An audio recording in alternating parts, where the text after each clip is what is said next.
Hi there, it's Dr. Heyer from Holistic Health, where we use chiropractic, acupuncture, nutrition to help sick people get well and well people stay healthy. Hey, I hope you've enjoyed and gotten some benefit from this video series on posture. And I hope you realize that it's more than just your mom yelling at you not to slouch, that there's actually some health benefits.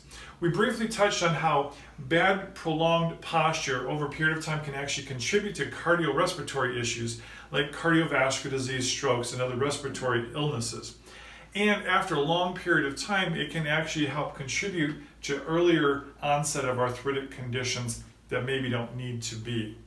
So if you or somebody you know is experiencing some of these health issues or think your posture might be playing a role in that, feel free to reach out either through direct message or give us a call. Let's schedule an evaluation and a consultation to see if there's something that we can do to help improve your posture and improve your longevity. Thanks. Have a great day.